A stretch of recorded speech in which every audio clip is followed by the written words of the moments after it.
تو آپ تو کہتے نہیں کہ یہ جو ہے نا اس کا کام بہت اکیلا ہے، اس لیے ہم اسے شادی نہیں کرتے، اس لیے آپ اسی کے لیے لڑکی، اس لیے ہمیں ارے اللہ کے بندو، اگر اللہ تمہیں ایسا کر دے تو کیا کرو گے؟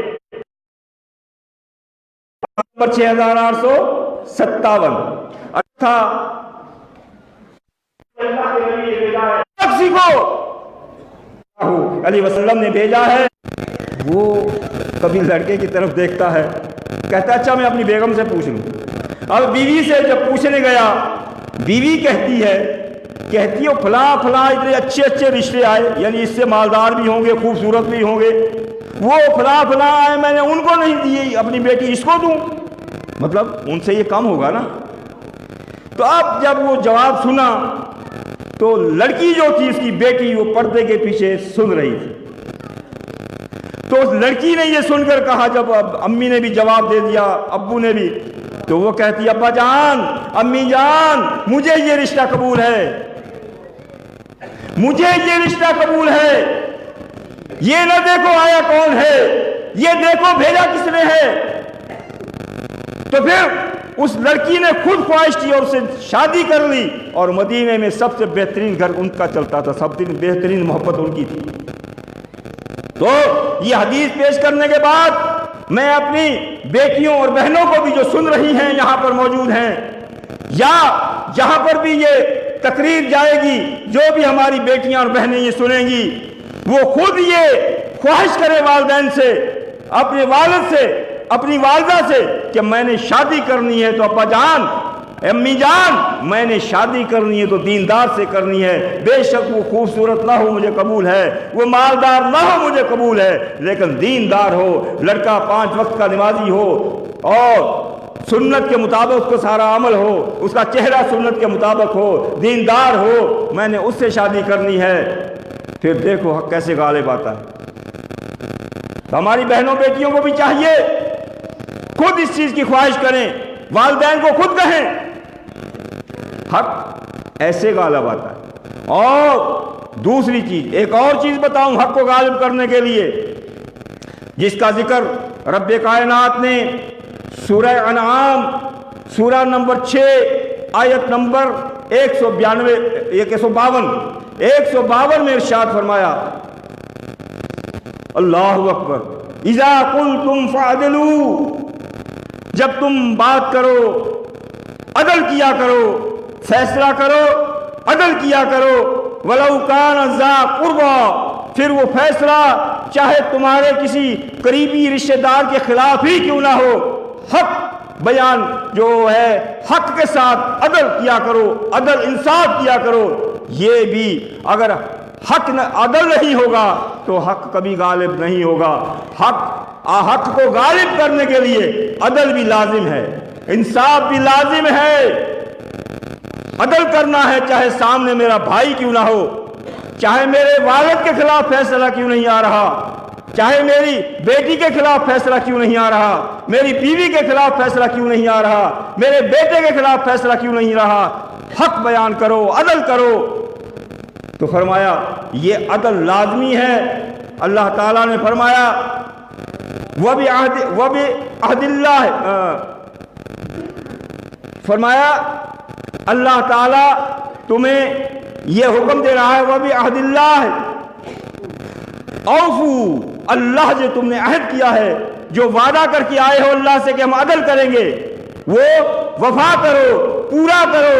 اللہ نے خود فرمایا ذالکم وصاکم بہ لعلکم تذکرون، یہ اللہ فرماتا ہے کہ میں تمہیں یہ حکم دے رہا ہوں کہ عدل کیا کرو، اور اس عدل کا تم نے مجھ سے عہد کیا ہے۔ ہم نے کیا ہے، بھول گئے ہوں گے، ہم نے اللہ سے عہد کیا ہے۔ ذالکم، جو اللہ تعالیٰ فرماتا ہے تاکہ تم ذکر کرنے والے بن جاؤ۔ یہ کیوں فرمایا؟ یعنی جب فیصلہ کرنے بیٹھو اللہ کو یاد کر لیا کرو کہ اگر میں نے اس فیصلے میں ڈنڈی ماری، عدل نہ کیا، تو پھر اللہ کی عدالت لگے گی، وہاں پر میں نے یہ خمیازہ بھگتنا پڑے گا مجھے۔ جب وہ وقت یاد آئے گا تو پھر خوف اللہ کا آ جائے گا، عدل کرے گا۔ یہ عدل، اللہ اکبر کبیرہ، آپ صلی اللہ علیہ وسلم کے دور میں عدل ہوا۔ کیسے ہوا؟ صحیح بخاری کی حدیث نمبر 3475 3475 یہ حدیث کھول کر پڑھ لیں۔ ام المومنین حضرت عائشہ صدیقہ طاہرہ مطہرہ رضی اللہ تعالی عنہا فرماتی ہیں کہ قریش قبیلے کی کسی عورت نے چوری کر لی۔ قریش قبیلہ اعلیٰ خاندان تھا، اعلیٰ قبیلہ تھا، اور اس کا نام تھا فاطمہ۔ کیا نام تھا؟ فاطمہ نام تھا۔ اب جب وہ چوری ثابت ہو گئی تو آپ صلی اللہ علیہ وسلم نے عدل فرمایا اور فرمایا اس کا ہاتھ کاٹ دیا جائے۔ تمام لوگ پریشان، یہ ایک تو اعلیٰ خاندان کی ہے، اعلیٰ خاندان کی ہے، اور یہ تو ساری بدنامی ہوگی، یا ہو سکتا ہے اس کا ہاتھ کاٹنے سے قبیلہ اسلام سے نہ پھر جائے۔ سب چیزیں سوچی ہوں گی انہوں نے۔ تو آپ اللہ کے رسول صلی اللہ علیہ وسلم کے پاس یہ سفارش کون لے کر جائے؟ آخر صحابہ کرام اس پر متفق ہوئے تمام لوگ کہ اسامہ بن زید رضی اللہ تعالی عنہ یہ وہ صحابی ہیں کہ اللہ کے رسول صلی اللہ علیہ وسلم ان سے بہت زیادہ محبت کرتے ہیں، لہذا ان کی بات کو آپ نہیں ٹالیں گے، ان کو بھیج دیں۔ تو جب حضرت اسامہ آپ صلی اللہ علیہ وسلم کی خدمت اقدس میں آتے ہیں، عرض کرتے ہیں اے اللہ کے رسول صلی اللہ علیہ وسلم، یہ قریش قبیلے کی عورت ہے اور وہ کہہ رہے ہیں کہ یہ اعلیٰ خاندان ہے، ان کی بدنامی ہوگی، جو کچھ بھی کہنا انہوں نے کہا۔ تو مطلب کیا ہے؟ ان کی بات آپ صلی اللہ علیہ وسلم تک پہنچائی۔ تو آپ صلی اللہ علیہ وسلم فرمایا اسامہ اللہ کی حدود میں سفارش کرتے ہو، انما اہلک الذین قبلکم، تم سے پہلے جو لوگ تھے ان کی ہلاکت کا یہی سبب تھا، انہم کانوا اذا سرق فیہم الشریف، جب کوئی با اثر آدمی چوری کرتا یا کوئی جرم کرتا ترکو اس کو چھوڑ دیتے، ترکو اس کو چھوڑ دیتے۔ یہ جی اعلیٰ خاندان کا ہے، یا بڑے رتبے والا ہے، یہ کسی پہنچنے والی سرکار ہے، ان کو چھوڑ دیتے تھے۔ اور وَإِذَا سَرَقَ فِيهِمُ الضَّعِيفُ، اور جب کوئی کمزور آدمی پھنس جاتا، غریب آدمی پھنس جاتا، فرمایا اقاموا علیہ الحد، اس کے اوپر حد جاری کر دیتے، اس کو سزا سنا دیتے، اس لیے وہ ہلاک ہوئے۔ تو آپ صلی اللہ علیہ وسلم نے یہ سنا کر پھر فرمایا وَعَيْمُ اللَّهِ، قسم ہے مجھے اللہ کی، لَوْ أَنَّ فَاطِمَةَ بِنْتَ مُحَمَّدٍ سَرَقَتْ، مجھے قسم ہے اللہ کی، اگر فاطمہ بنت محمد یعنی میری بیٹی فاطمہ بھی اگر چوری کرتی لَقَطَعْتُ يَدَهَا، میں اس کا بھی ہاتھ کاٹ دیتا۔ یہ عدل جب آئے گا پھر سمجھ لو کہ حق غالب ہوگا۔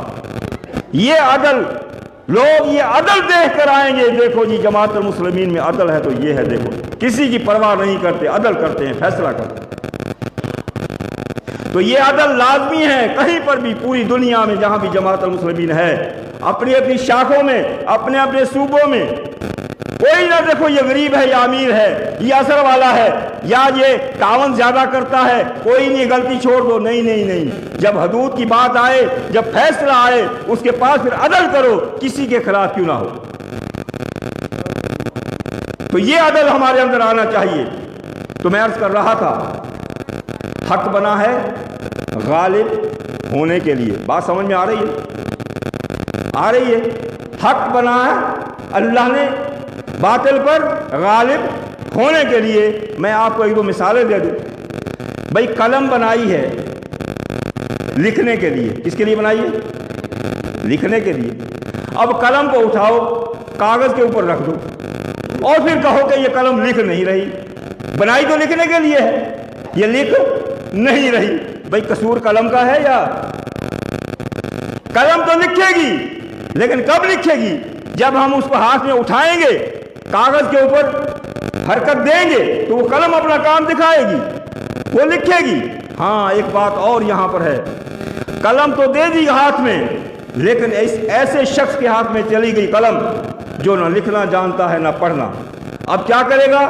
کاغذ کے اوپر قلم تو لکیریں مارے گی جو اس نے مارنی ہے۔ اب کیا ہوگا جب وہ کاغذ کے اوپر لکیریں مارے گا؟ لکھنا پڑھنا تو آتا نہیں اس کو بیچارے کو، پھر وہ کاغذ بھی ضائع ہو گیا کاغذ بھی، اور جو پین کی قلم کی جو سیاہی تھی وہ بھی ضائع ہو گئی، اس کو بھی خراب کر دیا، اس کو بھی خراب کر دیا۔ یہی مثال ہے، کینچی بنائی ہے کس کے لیے؟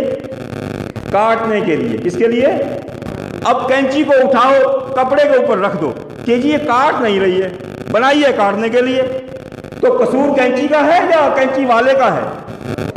تو آپ کینچی والا جب تک اس کو اٹھائے گا نہیں اور کپڑے کے اوپر رکھ کر چلائے گا نہیں، یہ اپنا کام نہیں دکھائے گی۔ اور پھر بات وہی آ جاتی ہے، کینچی تو اٹھا لی، کپڑا بھی کاٹنا شروع کر دیا، لیکن یہ کاٹنا جانتا نہیں ہے، کاریگر نہیں ہے، درزی نہیں ہے۔ وہ کیا کرے گا؟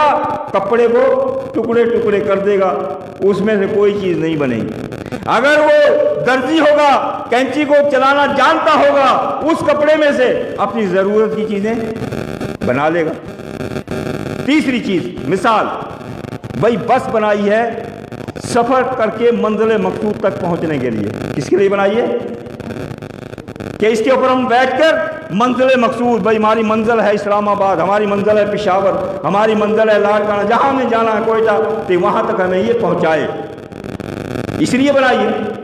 تو حق بھائی ہم نے بھی منزل مقصود تک پہنچنا ہے نا۔ ہماری منزل کیا ہے؟ ایک منزل ہے اللہ کی رضا اور دوسری ہے خلافت علی منہاج نبوہ۔ یہ ہماری منزل مقصود ہے۔ ہم اس گاڑی میں سوار ہو گئے ہیں، اب وہ گاڑی میں سوار ہونے کے بعد اب وہ گاڑی چلانے کے لیے اب بیٹھ جاؤ جی، گاڑی نہیں چل رہی، بھئی بنائی ہے چلنے کے لیے، چل کیوں نہیں رہی؟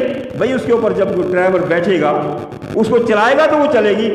اب ڈرائیور کی سیٹ پر بٹھا دیا ایسے شخص کو جو نہ چلانا جانتا ہے نہ موڑنا جانتا ہے، اس کو پتہ نہیں اسٹارٹ کہاں سے ہوگی، اگر اسٹارٹ کر بھی لی گیئر کیسے ڈلے گا، اگر گیئر ڈل بھی گیا تو پھر گاڑی جو جا رہی ہے جس طرف وہ جا رہی ہے وہ خود کو بھی تباہ کرے گا، وہ جو سواریاں بیٹھی ہیں ان کو بھی تباہ کر دے گا اور بس کو بھی تباہ کر دے گا۔ یہ مثالیں میں نے کیوں دی؟ یہ مثالیں، اس سے مراد ہے، بس سے مراد دین حق ہے جو ہمیں منزل مقصود تک لے جائے گا، اور اس میں سوار جو سواریاں ہیں ان سے مراد جماعت ہے، اور ڈرائیور جو ہے اس سے مراد امیر ہے، وہ امیر شاہ کا ہو، صوبے کا ہو، کوئی بھی ہو، اس سے مراد وہ ہے جب وہ عمارت چلانا جانتا ہے، وہ لکھا پڑا ہے قلم چلانا جانتا ہے، وہ کاغذ بھی خراب نہیں ہونے دے گا، سیاہی بھی ضائع نہیں ہوگی، اور کپڑے کو بھی ٹکڑے ٹکڑے نہیں ہونے دے گا، اور جو ہے کینچی بھی اپنا کام کرے گی، بس کو بھی بالکل صحیح طریقے سے چلا کر اس منزل تک پہنچا دے گا۔ تو یہ ہے وہ امیر اور وہ امیر۔ تو اپنی اپنی شاخوں پر غور کریں۔ تو ڈرائیور ایسے ہیں ہمارے جو اس دین حق کو صحیح لے کر چلنے والے ہوں۔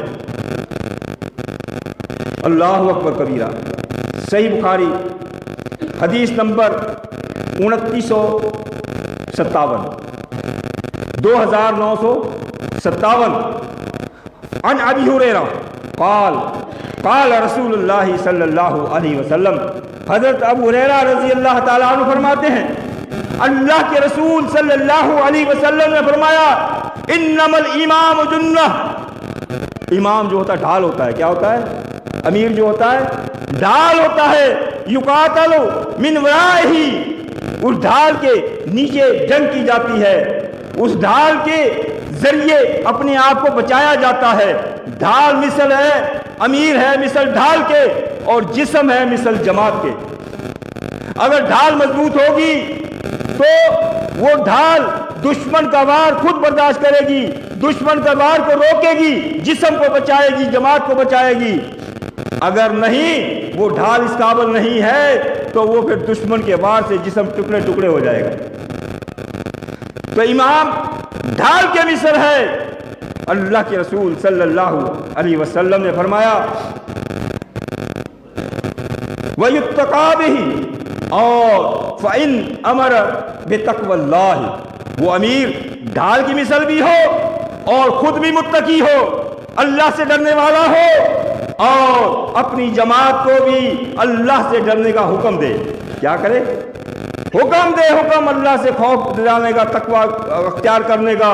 اور تیسری چیز اللہ نے فرمائی وہ عدل، اور وہ امیر عدل بھی کرے، جس کے اندر یہ 4 چیزیں ہوں گی، ایک تو ڈھال کے مثل ہوگا اور خود بھی اللہ سے ڈرنے والا ہوگا اور پھر اپنی جماعت کو بھی اللہ سے ڈرائے گا اور جب فیصلہ آئے عدل کرے گا تو پھر اللہ نے ایسے امیر کے لیے فرمایا فَإِنَّ لَهُ بِذَلِكَ أَجْرًا، ایسے امیر کے لیے اجر ہے۔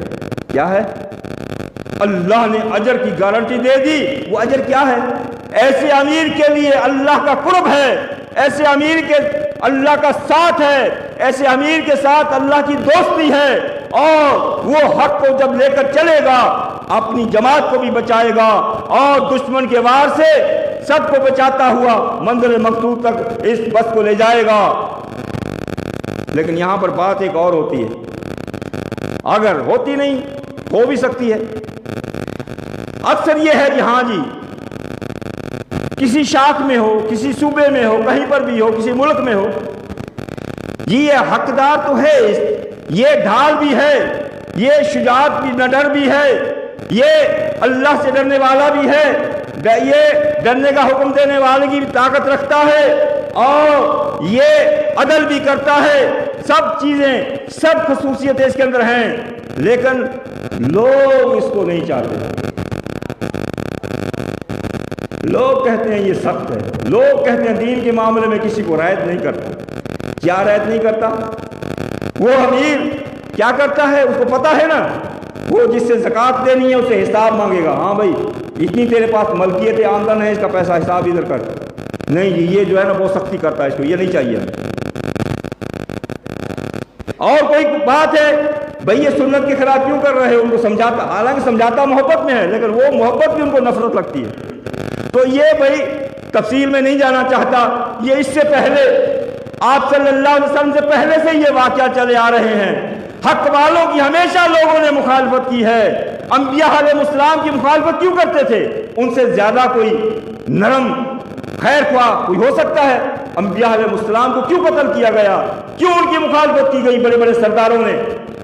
اسی طرح آپ کے لیے بطور ثبوت ایک واقعہ پیش کر دوں۔ نبی صلی اللہ علیہ وسلم سے پہلے سورہ بقر آیت نمبر 247 میں حضرت طالوت کا قصہ آپ لوگوں نے پڑھا سنا ہوا ہوگا۔ ان کے نبی نے امیر بنایا، نبی نے۔ ہم کون سے باپ کی مولی ہیں؟ نبی امیر بناتا ہے اور لوگ اعتراض کرتے ہیں نہیں جی ہمیں یہ نہیں چاہیے، بڑے بڑے سردار ہم اور یہ غریب آدمی، یہ اس کو ہم پر امیر آپ بنا رہے ہو۔ اعتراض کر دیا لوگوں نے، لیکن لوگوں کے اعتراض کی وجہ سے اس کو امیر بنانے سے نہیں ہٹایا گیا۔ وہ نبی کیا کہتا ہے؟ یہ تمہاری سرداری تمہارے پاس، تمہاری نوابی تمہارے پاس، لیکن اس کے پاس جو اہلیت ہے وہ کیا ہے؟ وہ زادہ بسطۃ فی العلم والجسم، یہ تم سب سے زیادہ عالم بھی ہے، یہ تم سب سے زیادہ شجاعت بھی ہے، بہادر بھی ہے، دلیر بھی ہے، یہ ہر دشمن کا مقابلہ کرنا جانتا ہے، یہ علم کے میدان میں مقابلہ کرنا جانتا ہے، یہ جنگ کے مقابلے کرنا جانتا ہے، اس کے اندر یہ خصوصیتیں ہیں، یہ اہل ہے عمارت کا، تمہاری مخالفت کرتے ہو کرتے رہو۔ اس نے ان کی مخالفت کی پرواہ نہیں کی، ان کو امیر بنا دیا۔ اب کچھ لوگوں نے مخالفت کی وجہ سے پیچھے رہ گئے، کچھ لوگ وہ جو نہر کے اوپر آزمایا اس سے پیچھے رہ گئے، باقی بچے کتنے؟ 319، اور سپر طاقت سے مقابلہ کرنے جا رہے ہیں۔ اس وقت کی سپر طاقت جیسے آج امریکہ ہے، سپر طاقت سے مقابلہ کرنے جا رہے ہیں، تعداد 319 ہے۔ تو پھر 319 سے جب اہل عمارت کا اہل حقدار تھا، جب اس کی عمارت میں لشکر گیا تو حق غالب آیا نہیں آیا؟ آیا نا۔ تو یہ ہے حق غالب آنے کا طریقہ۔ اس کے بعد دیکھیں آپ صلی اللہ علیہ وسلم کے دور میں لے لیں، ٹھیک ہے، ترمذی میں ہے کتاب المناقب اور حدیث نمبر ہے 3816 3816 حدیث نمبر ہے۔ آپ صلی اللہ علیہ وسلم نے حضرت اسامہ بن زید رضی اللہ تعالیٰ عنہ کو ایک لشکر کا امیر بنایا۔ کیا بنایا؟ امیر بنایا۔ لوگوں نے اعتراض کیا، کیا کیا؟ لوگوں نے اعتراض کر دیا۔ آپ صلی اللہ علیہ وسلم نے اعتراض کرنے والوں کو ڈانٹا۔ آپ نے فرمایا تم تو وہ لوگ ہو جب میں نے ان کے والد زید رضی اللہ تعالیٰ عنہ کو امیر بنایا تھا تم نے اس پر بھی اعتراض کیا تھا، آج اس پر بھی اعتراض کر رہے ہو۔